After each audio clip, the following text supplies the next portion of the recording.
Welcome to the future of education. And now, here's your host, Michael Horn. Welcome to the future of education. I'm Michael Horn, and you are at the show where we are dedicated to building a world in which all individuals can build their passions, fulfill their human potential, and live a life of purpose. And to help us advance that today, we have a great guest. Her name is Kathleen San Luis Caliento. She's the president and CEO of Cara Collective, where she's been since 2021. She and I got to be on a panel together at the ASU GSV Innovation Summit around the future of learning and work. Stand Together brought us together. And Kathleen, it is great to have you here. So good to see you. It's so great to see you again, Michael. Thanks so much for having me. So let's dive in. Tell me about the work that you do that Cara Collective does. Like, how do you describe what the organization itself is? Absolutely. What I like to say is Cara Collective is an organization that helps people find themselves and then find jobs. We are a Chicago-based workforce development organization with a national footprint, and we have served over 8,000 individuals in helping to place them in 13,000 jobs. We understand the barriers, the particular barriers that many of our participants face: homelessness, poverty, health, childcare, formerly incarcerated. And those are the barriers that often, unfortunately, keep them from employment. At the same time, we know that they are incredibly talented, and they have either found us because of a misstep, misfortune, or injustice, as we know, prevails, unfortunately, in our society. And so the goal really is to figure out a way to help them, as I said, find themselves and find jobs. And so Cara Collective is really comprised of 4 entities in the way that we do that. The first is Cara, which is our personal and professional training program. That's where we provide these workplace competencies to help them prepare for jobs, but also what's sometimes even harder is the social emotional competencies, right? So we have workshops that are called Love and Forgiveness, and helping people truly understand what it means to rid themselves of some of the baggage, some of the myths, some of the narratives that they've been told their entire lives. And so those are the things that those personal and professional training workshops that truly help them get prepared for the workspace. As part of that, we provide these supportive services because, again, as we know, our folks are facing significant barriers to employment. And so connecting them to resources that help them address housing, homelessness, their health care, child care, if they have record expungements that need to take place as well. So those are the things that we're helping them with in terms of wraparound services. Then we have 2 social enterprises because we recognize the need for some of our participants to truly begin to build their resumes back up. And some of them had significant gaps in their work history or facing particular records and backgrounds that were not being taken on by some employers. And so giving them those reps through some social enterprises. Our first, Clean Slate, is an external beautification company, and we work with social service districts, chambers of commerce, neighborhood organizations to help beautify the city of Chicago and its neighboring areas. In addition, Connects is our mission-driven staffing firm. That's where we work with employers who are looking for that temporary, sometimes temporary to permanent positions that we help to place our folks in. And then finally, the work of Cara Plus is our expansion. That's our expansion arm. We do a few things there. Number one, we work with other workforce development organizations like ourselves to think about best practices and how to continue to multiply and their impact, working with employers and their job seekers as well.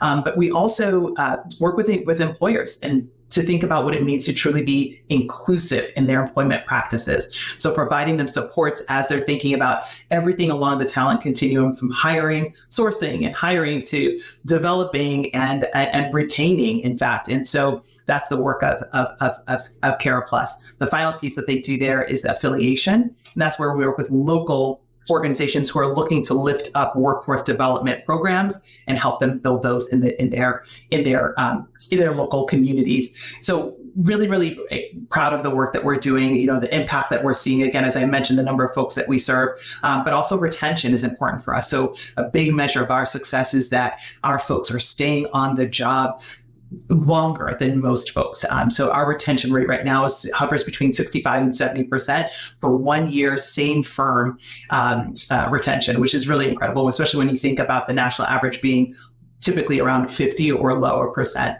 Wow, that's a huge number. Just to say it, especially for those people who are facing significant barriers in their lives that have held them back historically.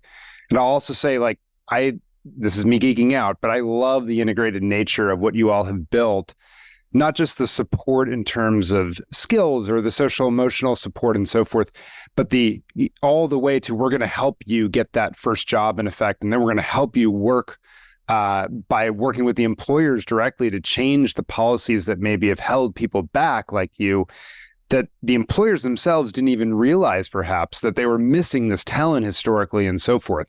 So I want to get to more of that in a moment, but I want to actually just stay on you for a moment and your own path into this role, because you've had a really interesting career path as well. And I think people would benefit from learning of some of that story and some of your own conviction behind this work as well. Sure. And I think people who sort of know my background at first are sometimes surprised or interested that I've landed in the role that I am. But once you actually stop and think about the trajectory, it makes a ton of sense. So humble beginnings and roots, daughter of Haitian immigrants who came, classic American dream story to find a better life for their children. And unfortunately often face the kinds of lack of access, lack of opportunity, and inequity that many immigrants face in this country. And so they struggled themselves in terms of making sure that we had the right educational opportunities and being recognized for their own professional assets and what they could do. And so that's always been a driver for me, thinking about the tough road that my parents had, but even where I've faced some of that myself. And so the majority of my career, because my father was always about education, truly pushing education, and he would say something to me that was actually a little harsh that I've mentioned before, which is, you're Black and you're a woman. Unfortunately, you're not going to be taken seriously by anyone unless you have an education. And so that was really kind of like, you got these two strikes against you, and this is what's going to be the great equalizer for you. So do what you need to do to sort of get yourself where you need to be. And for him, that was truly education. Which then doesn't surprise anybody that I ended up getting my doctorate from Columbia University in science education. But that truly led me down a road of education reform. So it was really around thinking about education reform and educational equity. And the work that I did was various types of equity. How do we provide folks who didn't have access to data about their own children's performance, helping them understand what those data meant, right? How do we work in Chicago to make sure that every school has highly qualified teachers and principals leading in those schools? And so that kind of work, when you think about it, there are themes of access, equity, opportunity that continue to sort of run through those themes and through those experiences. And as I continue to move on through that educational equity work, I thought myself doing more sort of education to career. So helping companies recognize the talent that was coming up through education that may not know that their job was an opportunity. So when I was working with a young boy, from the South Side of Chicago who's interested in math, knowing that he could do work that a company like KPMG exists, right? And that's an opportunity for him. And so really helping them bridge those mentorships and helping the young folks understand the power of their own possibility. And so that was truly those last couple of roles were really around that kind of education to career space. And so then now I find myself squarely in that career workforce development space, which again, when you think about the social determinants, education, health, employment, these are inextricably linked. And so it's really not much of a stretch. It's really more about the what I was trying to do. It didn't really matter the how I was doing it. No, that makes a ton of sense. And it's inspiring to hear the story and then how that's translated to the here and now in your career right now. And I want to dig into that because you talked about, your first answer, the full integrated nature of all that you're doing. But as you said, it starts with a lot of deep work, right? With each individual, each job seeker. And so I'd love to know how the skilling and so forth, that's part of it. But I'd also love you to talk about what do the conversations and the interactions look like really at the individual level? What's the process you all have built? You talked about the best practices and so forth, but just give us a little bit more insight into the process that you've developed to help take individuals through on their own journey. Yeah, absolutely. And so, as I've mentioned, we've had more than 30 years in Chicago leading this work in workforce development, working with folks that have experienced a number of barriers to employment. And so, when I think about the impact that we've been able to have, it truly is meeting people where they are, right? And so the way we know that no one's journey out of poverty is the same, which is why from day one of working with us, they meet with our admissions team. We begin to understand, who are they? What are the challenges that they're trying to overcome? Where have they been? What are the stories that they've told themselves, right? What are the untruths that they believe about who they are and what their possibilities and limitations are? And start to think about what role that we can play in helping them achieve and realize their dreams. Community is such a core value in terms of who we are. And we were founded on that belief of it takes a community to lift someone up and out of poverty when they're experiencing particularly such a low point, which, by the way, is often an unknown piece, but that's the origin of our name, right? So many folks often think that CARA is an acronym, and it's in fact an old Gaelic old Irish word for friend, because we know that everyone needs a friend when they are at their lowest point. And at CARA, we talk about community and how important that is. And so our job really is to walk alongside each individual. So again, from the beginning of our recruitment team, we're talking to them about what their needs are. And from the beginning, we're connecting them to those resources that I mentioned earlier in terms of housing, childcare, health, et cetera. They moved on then into the training program that I mentioned, that personal and professional development training. There's a foundation series where they're truly just understanding some of the workplace competencies, but also understanding who they are as a person. And then once they've gone through that, which is about a 4-week program, they then move into what we call our leadership program. And they're really starting to think about more, and then they become what we call send out eligible. So they're ready to be put in front of an employer. They've demonstrated the 5 competencies: teamwork, timeliness, professionalism, conflict resolution, and communication. So those are the 5 that we've worked with companies that say, these are the skills that we want folks coming in with. Other things that we can teach, but these are the skills that are going to be important to us. So once they've demonstrated that, we then work with the over 70 employment partners that we have to find that right person. And it really does help when we understand who our participants are from the individual perspective, because then we can put them in that right spot.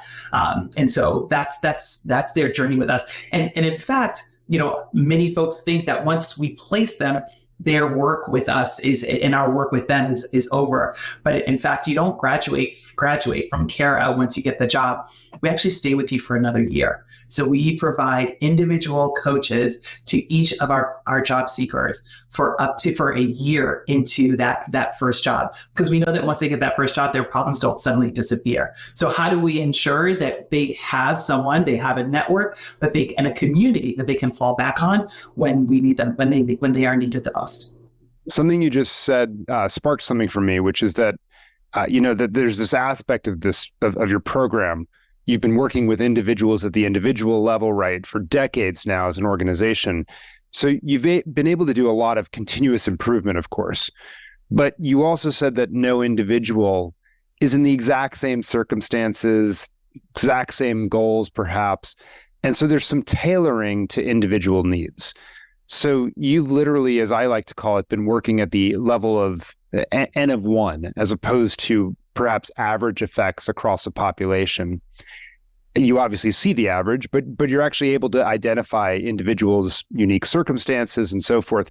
And so my guess is that you've been able to probably build processes that get below the best practices or average effects at a population level and say, hey, we've actually seen someone like this individual before. Like, we understand their circumstance.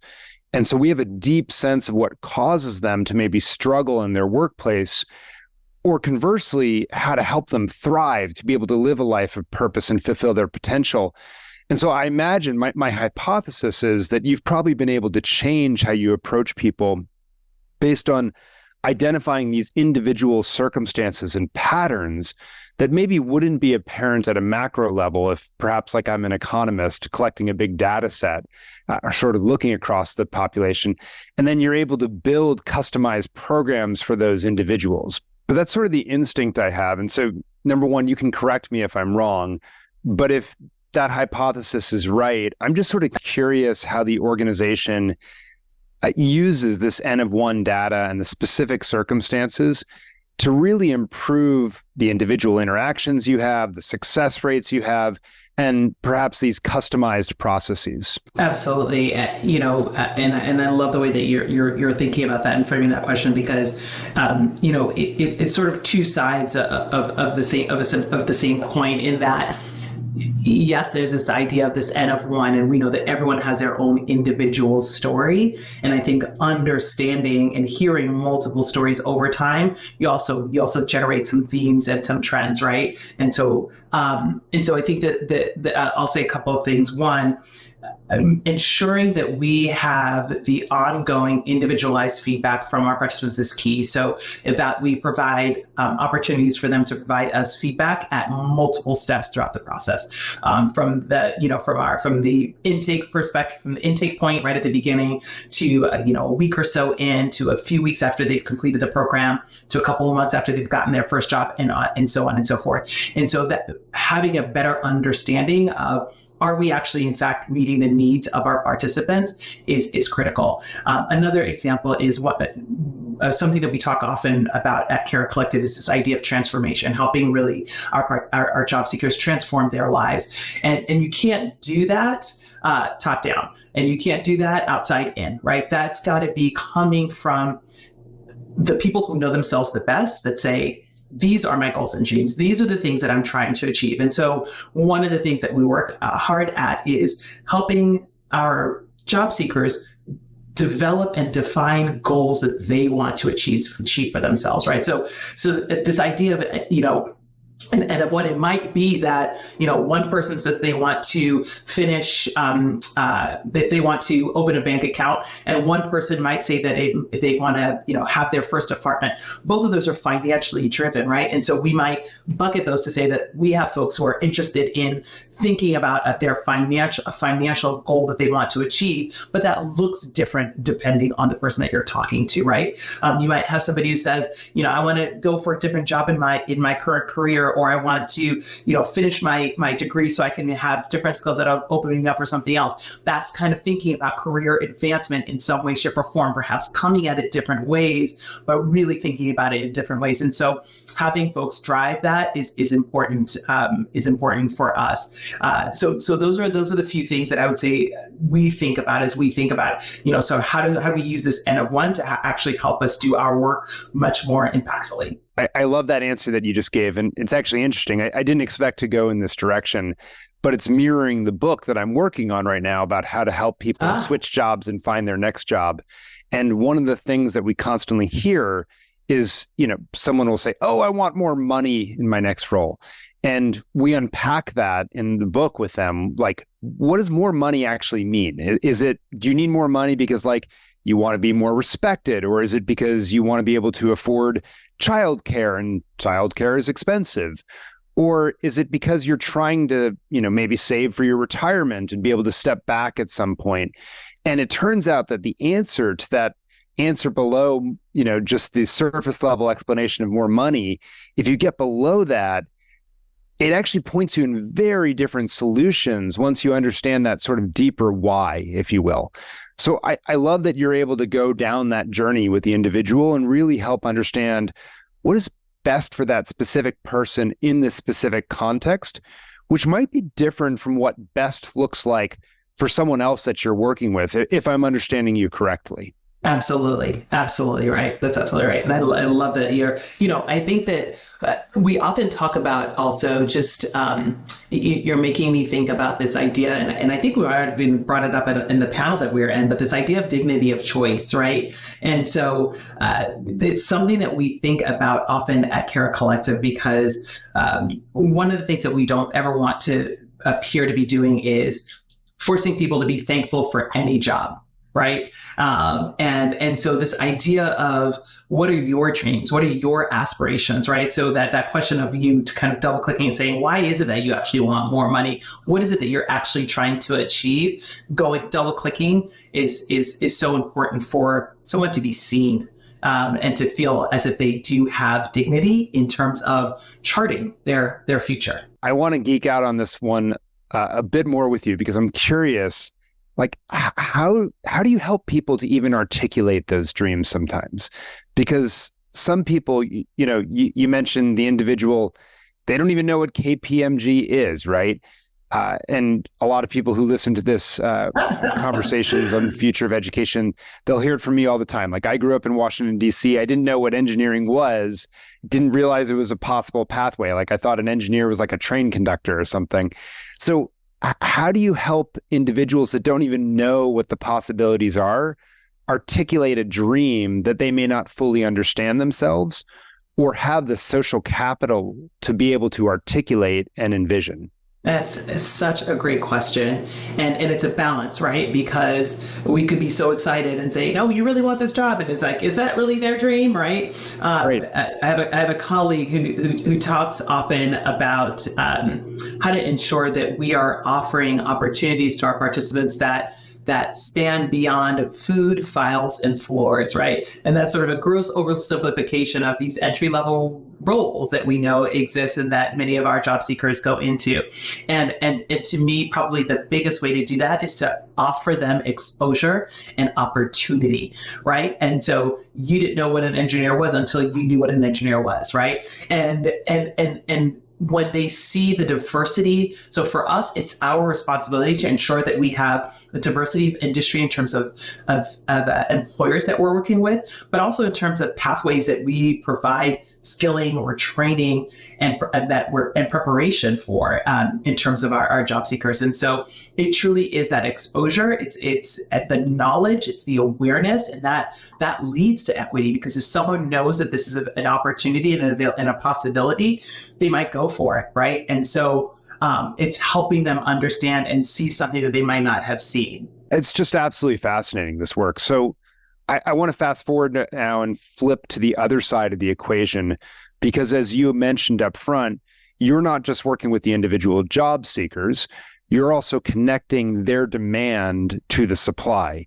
And I know I've sort of flipped how most people talk about this. When you talk to labor economists, they're like, no, the employers are the demand side and the people are the human capital. That's the supply, if you will.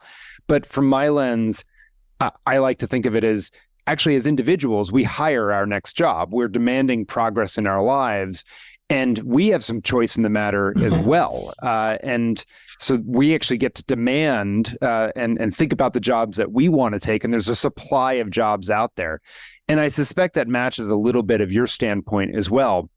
So when you talk to those suppliers of the jobs, otherwise known as employers, how do you help them move beyond, the applicant tracking systems that they have, the filters, the biases that they may have built in throughout their processes that would otherwise miss this hidden talent that's sitting right there in their communities? Yeah, absolutely. And that bears repeating, right? Each year, we know companies miss out on thousands of motivated job seekers and employees due to just their own internal processes. And these processes are ones that prevent folks from joining and at the far end, staying at particular firms, right? So losing this kind of talent, we know, costs companies millions of dollars annually, but these are fixable problems. These are fixable problems.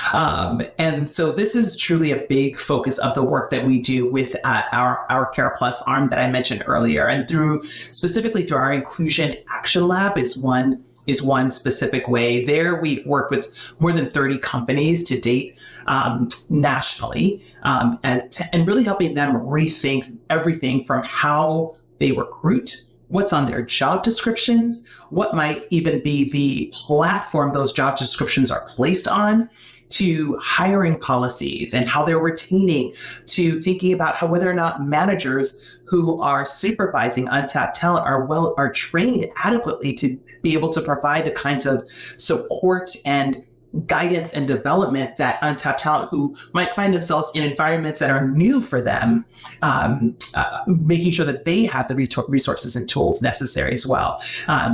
Otherwise, we know that they're, again, missing out on a big piece of the population. So, what we have found, which is really wonderful, is that more than 90% of the folks who've attended our Inclusion Action Labs have actually identified shifts to their job requirements, their hiring processes, or other practices that they engage in to either attract or retain untapped talent. One global firm, in fact, reported that they were able to hire more than 100 additional people annually because of shifts that they made in their job requirements. So again, we know that these are fixable problems, and I often say that it's not.